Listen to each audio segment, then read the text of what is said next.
Welcome to Platinum Hunters Extra, and we got another month of PlayStation Plus games. Very interesting choices for games, and one of them being a day and date release. So let's get into it.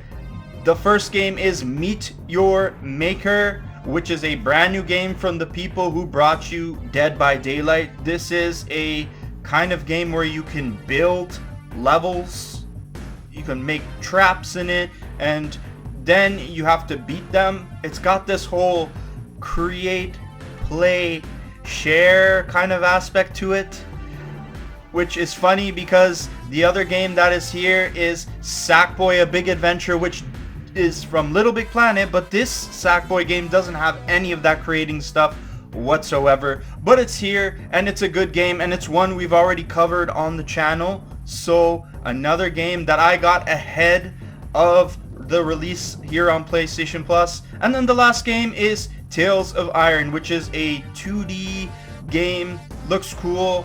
I definitely like the art style. So we're gonna break these bad boys open and see how difficult they are, whether they're worth getting the plat, and what you're in for these games. But before we do that, one of the PS Plus games that was also day and date is Chia.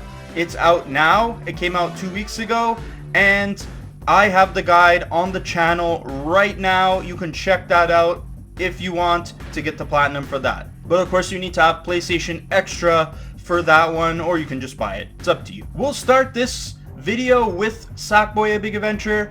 The card should pop up now. YouTube's a little fuzzy with that, but the card should be there if you want to check out the full trophy guide video where I break down every trophy and how to get it. But here I'm just going to give you an overview of what you're in for, and this guide says that this is a 6 out of 10 for the difficulty.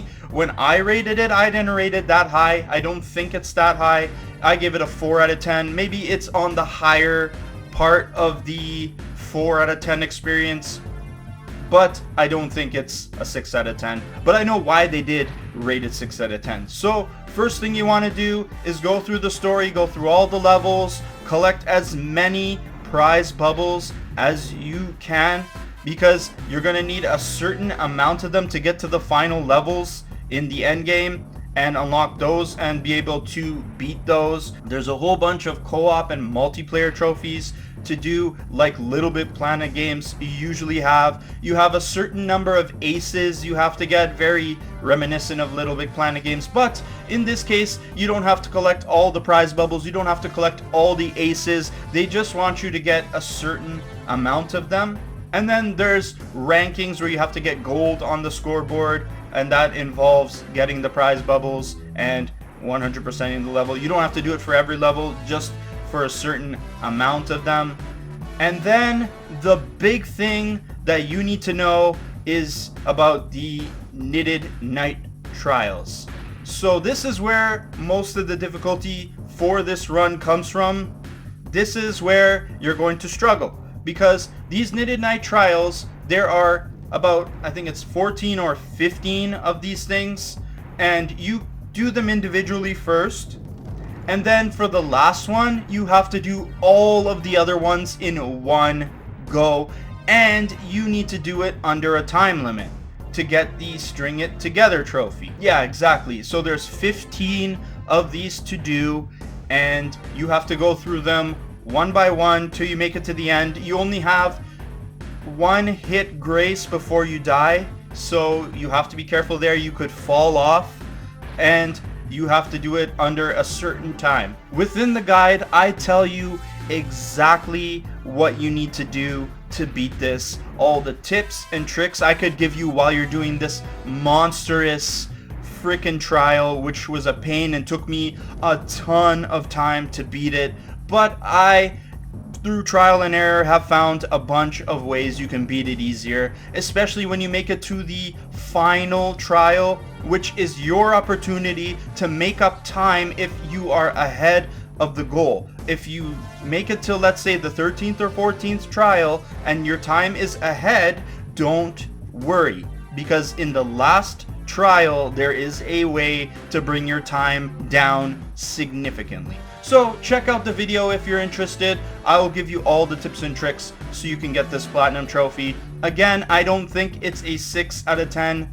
That's my personal opinion. Even with how hard this Rip Snorter trial, this Knitted Knight trial is, I do think it's doable. You just need to know what to do. Then we get into Tales of Iron, another game that they said is a 6 out of 10, but I think this guide was made before an update that happened for this game, so it's not a 6 out of 10 anymore, because originally the game came with one default difficulty setting, which was like a normal mode, which was pretty tough for people in this game. But then, according to the guide, they released another difficulty that you can play it on called Fairy Tale mode, which is much easier than the normal difficulty.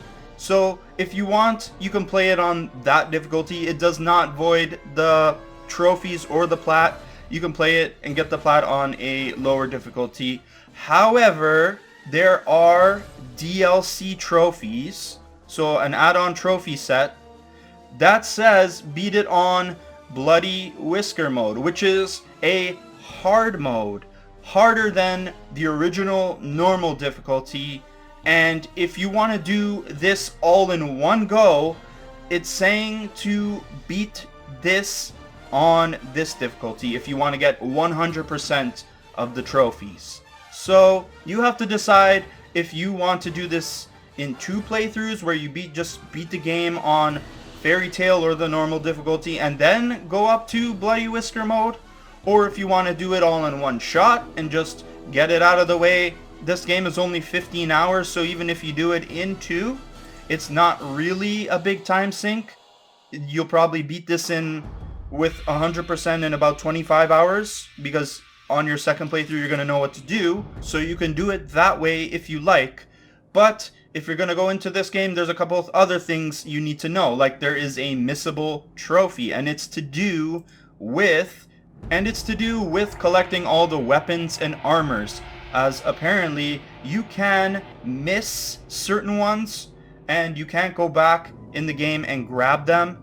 So there are certain ones that have been highlighted in red here, thanks to this guide, I'll include it in the description, that are missable.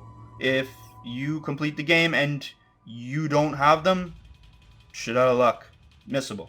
So that's something to think about. A lot of this game involves defeating certain enemies, getting to certain parts of the story. What else we got? Beating certain arena challenges, getting certain things for side quests and little activities, like here it says collect all ingredients in the chef's book.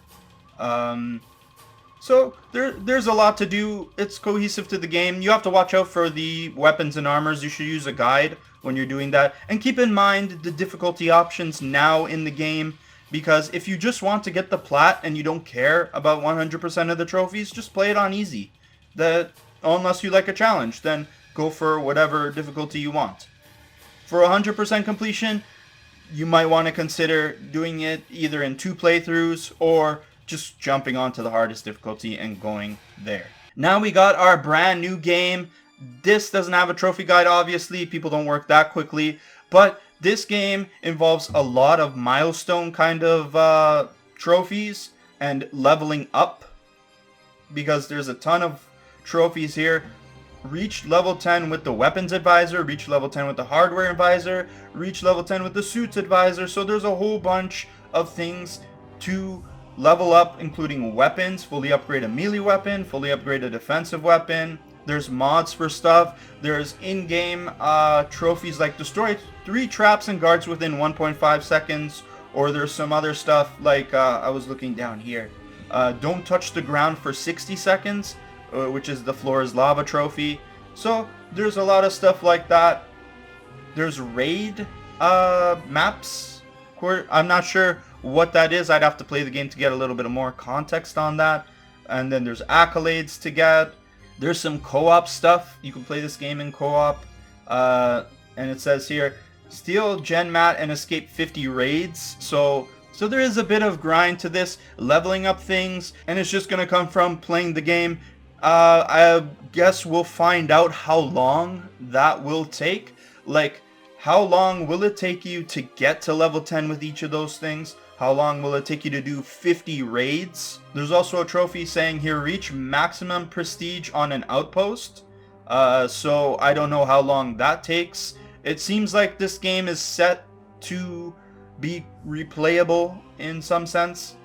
And of course there's the building aspect to it, which sounds fun. I'm not a huge building guy, even though I like Little Big Planet. So that part of it's not for me. I'd rather just play other people's creations and get pissed off when I can't beat them. But if you like building, this might be the game for you and you'll really enjoy this one. So that's our month, from most likely to least likely to hit the channel. Well, one of them is already on the channel. That's Sackboy A Big Adventure. So for the other two, I'd probably play Meet Your Maker before I'd play Tales of Iron. Not that I don't like Tales of Iron. I think the art style is really cool, but I don't know. I took a look and it doesn't seem like it's something I'd want to play. Maybe I'll check out Meet Your Maker because it's free and see if I like it. But otherwise, these are the games for April. Let me know in the comment section which games you want to check out and which games you want to plat. I hope all your trophy hunting expeditions go incredibly well. And peace out.